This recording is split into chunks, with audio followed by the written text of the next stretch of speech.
காந்தி அப்படின்னா உலகம் முழுக்க தெரிஞ்ச விஷயம் ஒன்று இருக்குது. எப்படின்னா அவர் ஒரு அஹிம்சா மூர்த்தி, அஹிம்சை வழியில் வந்து அவர் சுதந்திரத்தை வாங்கி கொடுத்தாரு. இதெல்லாம் உண்மை இருந்தாலும் கூட அவர் மேலே 1000 விமர்சனங்கள் உண்டு. நிறைய பேர் நிறைய விமர்சனம் அவர் மேலே வைக்கிறாங்க. என்ன மாதிரி விமர்சனம் அப்படின்னா, அவர் வந்து அரசியலோட மதத்தை கலந்துட்டார், இந்து மதத்துக்கு சப்போர்ட்டிவாக இருந்திருக்காரு அப்படின்னு ஒரு சாராரும், வேற இந்துத்துவ ஆட்கள் என்ன சொல்கிறாங்கன்னா, அவர் முஸ்லீம்களுக்கு சாதகமாக நாட்டை பிரித்து கொடுத்துட்டாரு அப்படின்னு விமர்சனங்கள் இருக்குது. இது தவிர்த்து நிறைய விஷயங்களில் கான்ஃப்ளிக்ட் இருக்குது. பூனா ஒப்பந்தமாகட்டும், அது மாதிரி நிறைய விஷயங்களை ஹரிஜன்னு தாழ்த்தப்பட்ட மக்களில் தனி பேர் சொல்லி அழைச்சது, இது மாதிரி விமர்சனங்கள் இருந்தாலும் கூட எனக்கு காந்தியை தனிப்பட்ட முறையில் 2 விஷயங்களுக்காக பிடிக்கும். அதாவது எப்படின்னா, காந்தி வந்து ஒரு சாதாரண மனிதரை, தன் சக மனிதரை வந்து அன்பு கொண்டு பார்த்தார். எப்படி பார்த்தார் அப்படின்னா, அதாவது இந்தியா முழுக்க சுற்றுப்பயணம் மேற்கொள்கிறார், நடந்து போகிறாரு, ட்ரெயினில் போகிறாரு. தன்னோட நாட்டு மக்களை பற்றின நிலைமையை அவரே நேரில் போய் சந்தித்து தெரிஞ்சுக்கணும்னு ஆசைப்படுறாரு. அப்படிங்கிறப்போ அவர் நேரில் வர்றாரு. ட்ரெயினில் வந்துட்டு இருக்கும் போது நம்ம மதுரையில் அவுட்டரில் இந்த சோழவந்தான் வாடிப்பட்டி பக்கத்தில் வயல்களில் வேலை செஞ்சுட்ருக்காங்க. அவங்கெல்லாம் ஓடி ஓடி வந்து பார்க்குறாங்க. அதில் பெரும்பான்மையான மக்கள் எப்படின்னா மேல் சட்டை அணியாமல் இருக்காங்க.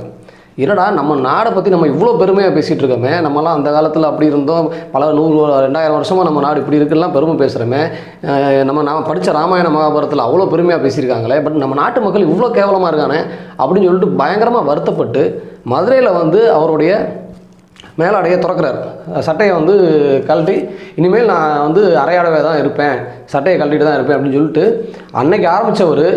இதோ அவர் லண்டனுக்கு போன நாள், லண்டனில் போய் வட்டமேச மாநாட்டில் கலந்துக்கிட்ட போது கூட அவர் வந்து மேலே சட்டை போட்டதில்லை. அரையாடை பக்கிரின்னு வின்சென்ட் சர்ச்சில் வந்து அவரை கேள்வி பேசினார். அப்போ கூட அவர் யோசிக்கவே இல்லை, என் நாட்டு மக்கள் அவ்வளோ கஷ்டப்படுறானே, நான் எப்படி இருக்கணும் அப்படின்னு சொல்லி அவர் போட்டார். அது ஒன்று. சக மனிதனை அவங்ககிட்ட இருந்து அவன் கஷ்டத்தை தான் உணர்ந்துக்கிட்டு தானும் அந்த மாதிரி மாறிக்கிட்டார். 2வது பாயிண்ட் அவர்கிட்ட எனக்கு பிடிச்ச விஷயம் என்ன அப்படின்னா, அவருடைய போராட்ட வழிமுறை. என்ன மாதிரி போராட்ட வழிமுறையை அவர் கையில் எடுத்தாருங்கிறது தான் இன்றைக்கி வரைக்கும் ஸ்டாண்டிங் எக்ஸாம்பிள். இன்றைக்கி வரைக்கும் பார்த்திங்கன்னா உலகம் முழுக்க ஃபாலோ பண்ணுற எக்ஸாம்பிள் அதுதான். அந்த பீரியடில் காந்தி சுதந்திர போராட்டம் தொடங்குறதுக்கு முன்னாடி என்ன நடந்தது அப்படின்னா, உலகம் முழுக்க என்னென்னா ஒரு நாட்டு மேலே படையெடுக்கிறது, துப்பாக்கி சண்டை, பீரங்கி சண்டை, இப்படி தான் நடந்துட்டு இருந்தது. நம்ம 2 உலக போரை பார்த்துருக்கோம். முதல்ல 1920s ஒரு முதல் உலக போரும், அதுக்கப்புறம் பார்த்திங்கன்னா 45 ஒரு உலக போரும் பார்த்துருக்கோம். இது எல்லாமே பார்த்திங்கன்னா நாடுகளுக்கு இடையே சண்டை, அதிகார போட்டி இருந்தது. ஆனால் காந்தி இந்த 2வது உலக போர் முன்னாடியே பார்த்திங்கன்னா இன்பிட்வீன்லேயே அவருடைய போராட்ட வழிமுறையை வந்து அவர் வன்முறையற்ற போராட்ட முறையாக தான் தீர்மானிச்சுக்கிட்டார். கத்தி இல்லாமல் ரத்தம் இல்லாமல் ஒரு யுத்தம் பண்ணணும் அப்படின்னு அவர் முடிவெடுத்துட்டார். ஸோ அது என்ன பண்ணார் அப்படின்னா, இந்த நாட்டை விட்டு ஓடிப்போ அப்படின்னு வெள்ளைக்காரனை பார்த்து சொல்லணும். பல வழிகளில் அவர் சொன்னார். ஒன்று, அவர் பத்திரிகையில் எழுதினார், யங் இந்தியாவில் தொடர்ச்சியாக எழுதினார். அவரோட பத்திரிகை யங் இந்தியா வந்து ஆங்கிலத்திலையும் வந்தது, குஜராத்திலையும் வந்தது. 2லையுமே அவர் தொடர்ச்சியாக எழுதிக்கிட்டே இருந்தார். எழுதி வெள்ளைக்காரங்க டெய்லி வந்து சில மெசேஜ் சொல்லிக்கிட்டே இருந்தார். அந்த மெசேஜ் அவன் கேட்க அவனுக்கு வந்து கடுப்பாகுது. போராட்ட வழிமுறை, ரோட்டில் நடந்துக்கிட்டே இருப்பார், அவன் பின்னாடி ஒரு 1000 மக்கள் பின்தொடர்ந்துகிட்டே இருப்பாங்க. எங்கே பார்த்தாலும் இந்த மாதிரி நடந்துகிட்டே இருக்கும். அவனுக்கு எரிச்சலை உண்டு பண்ணுது. இந்த மாதிரி ஒத்துழையாமை, புறக்கணிப்பு, உண்ணாவிரதம், தன்னால் வந்து அடித்து சாகிறவர் பல பேர் இருப்பான். ஒரே துப்பாக்கியில் காலி பண்ணிட்டு போயிடலாம். அவர் என்ன பண்ணுறாருன்னா, வெறுமனே சாப்பிடாமல் இப்படி உட்காந்துட்டே இருக்காரு. இதை வந்து கட்டுப்படுத்த முடியல. அவன் பின்னாடி பல பேர் உட்காந்துருக்காங்க. இது வந்து பிரிட்டிஷார் வந்து ஒரு துப்பாக்கி எடுத்து அவர் கொன்னார் அப்படின்னா அது பெரிய இஷ்யூ ஆகும். பிரிட்டிஷ்காரன் பயப்படுறான். யோசிச்சு பாருங்க, இன்றைக்கி வந்து உண்ணாவிரதம் இருக்கிறது வந்து பெரிய கேள்விக்குறிதான ஒரு விஷயமா இருக்குல்ல. அந்த உண்ணாவிரதங்கிறது ஒரு அடையாளம் தான். ஆனால் அந்த உண்ணாவிரதத்தை வந்து கலைக்கிறதுக்கு ஒரு துப்பாக்கி வச்சு சுட்டுலாம். ஆனால் ஏன் சுடலை அப்படின்னா ஒரு பயம் உருவாகுது. ஏன்னா காந்திஜிக்கு பின்னாடி வந்து அவ்வளோ பேர் இருக்காங்க. அதே மாதிரி காந்திஜியும் உணர்ந்துருக்கிறாரு, நம்மளால துப்பாக்கி எடுத்து வெள்ளைக்காரனை எதிர்க்க முடியாது. நம்மகிட்ட இருக்கிறதெல்லாம் வலிமையற்ற ஆட்கள், எலும்பு தோலுமாக இருக்கிற ஏலப்பாளையாக தான் இருக்கான். எல்லாரும் பெரிய ஸ்ட்ராங்கான ஆட்கள் கிடையாது. நம்மகிட்ட பட வலிமை கிடையாது, ஒன்றுமே கிடையாது.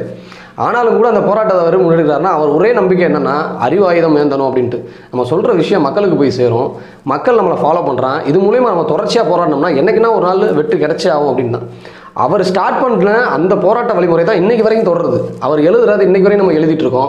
அவர் பேசுகிறது இன்றைக்கி வரைக்கும் பேசிகிட்டு இருக்கோம். ஒரு அநியாயம் நடக்குது அப்படின்னா அதை எப்படி நம்ம எதிர்க்கணுங்கிற வழிமுறையை வந்து அன்றைக்கி அவர் கற்றுக் கொடுத்தது தான். அவரை ஃபாலோ பண்ணி தான் இங்கே இருக்கிற பழைய அரசியல் கட்சிகளும் இயங்குது இன்றைக்கி. ஸோ இன்றைன்ற நாள் இன்றைக்கி வந்து மிக முக்கியமான நாள். என்ன நாள்னா அவருடைய பிறந்த நாள். இந்த பிறந்த நாளில் அன்றைக்கி நம்ம என்ன உறுதிமொழி ஏற்கணும் அப்படின்னா, நமக்கு தெரிஞ்ச போராட்ட வழிமுறைகள் எல்லா வகையிலையும் நம்ம போராடுறோம். நம்ம நேரடியாக எடுத்துகிட்டு போய் அரசு ஒரு அநியாயம் பண்ணுது, இல்லை நமக்கு தெரியாத ஆள் ஒரு அநியாயம் பண்ணுறாரு, நமக்கு தெரிஞ்ச எதிரி ஒரு அநியாயம் பண்ணுறாருன்னா அதை பார்த்துட்டு சும்மா இருக்கணும்னு அவசியம் இல்லை. அவங்களை நம்ம துப்பாக்கி எடுத்து சுட வேண்டாம், கத்தி எடுத்து கொல்ல வேண்டாம், ஒரு சின்ன வேலை நமக்கு என்ன எதிர்ப்புணர்வு தோணும், ஒரு எஸ்எம்எஸ் மூலயமா எதிர்ப்பு தெரிவிக்கணுமா தெரிவிச்சிடலாம், ஒரு லெட்டர் மூலயமா எதிர்ப்பு தெரிவிக்கணுமா தெரிவிச்சிடலாம். பட் எதிர்ப்பு கண்டிப்பாக தெரிவிக்கணும். தெரிவிக்காத வரைக்கும் நமக்கு மனுஷன் கிடையாது, நார்மல் பீயிங் கிடையாது. ஒரு ஹியூமன் பீயிங் வந்து டெய்லி வந்து ஏதோ ஒரு வகையில் வந்து அன்னைக்கு நடக்கிற நாட்டில் நடக்கிற ஏதோ ஒரு பிரச்சனைகளை சம்மந்தப்படுத்திக்கணும்னா இதை செஞ்சே ஆகணும். ஸோ காந்தியோடைய பிறந்தநாள் அன்னைக்கு நம்ம என்ன உறுதியாக இருக்கணும்னா, நம்ம தொடர்ந்து நம்மளுடைய எதிர்ப்புணர்வை அநியாயங்களுக்கு எதிராக கண்டிப்பாக பண்ணிக்கிட்டே இருக்கணும். அதுதான் இன்றைக்கி அவர் பிறந்தநாள் அன்னைக்கு நம்ம இருக்கிற உறுதியாக இருக்கட்டும். நன்றி.